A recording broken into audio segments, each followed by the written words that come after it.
Greetings and welcome to the December 2024 Visa Bulletin update. My name is Sam Adair from the law firm of Graham Adair. Before we get started on the review of the December Visa Bulletin, we would like to ask that you hit the like and subscribe button below to be sure to stay up to date on all of our video releases. It really helps us out. Thank you. So far, the fiscal year 2025 has not brought about much good news on the Visa Bulletin front. December will be the third month where the Visa Bulletin has remained completely stalled out. The dates for December are exactly the same as the dates for November and October before that.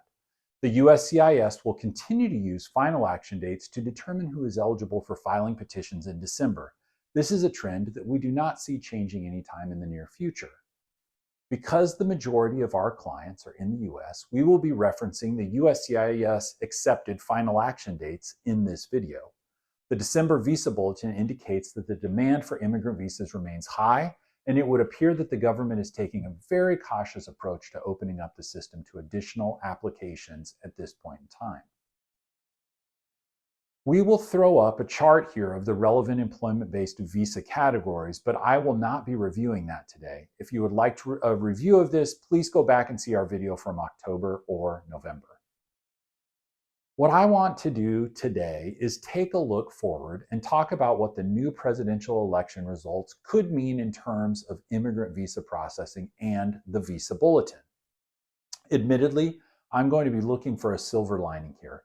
Maybe I'm making lemonade out of lemons, or maybe I'm just choosing to see the glass half full, but bear with me while I do this. Given the outcome of the recent election, I think it gives us an opportunity to look back at the first time Donald Trump was president. There was one really advantageous thing that happened under his presidency from a Visa Bulletin perspective. Between September and October of 2020, there was a massive jump forward in the Visa Bulletin. In some categories, there was a jump forward of 7 years. This opened up the opportunity to file an adjustment of status application for many people who had been stuck in limbo previously. I believe one of the reasons why that jump forward had happened was due to the fact that processing had slowed at USCIS in the years prior, and so the previous formulas were not working and the numbers were off. This prompted a significant move forward. The door wasn't open for very long, just a couple of months, but it allowed thousands and thousands of people to get an adjustment of status application filed. The advantage of a pending AOS is that it opens the door to AC-21 portability, or green card portability, to individuals who have an approved I-140 and an AOS application that has been pending for at least 180 days.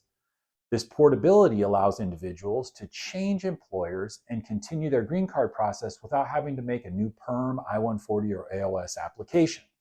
And while the overall slowing of processing at USCIS is not really a net positive for anyone, it could create a scenario in the next couple of years where we see a significant, albeit temporary, jump forward in the Visa Bulletin. Only time will tell whether my theory is right. But please stay tuned to our videos to stay up to date on this and other immigration developments. Thank you for joining us today. Have a great week.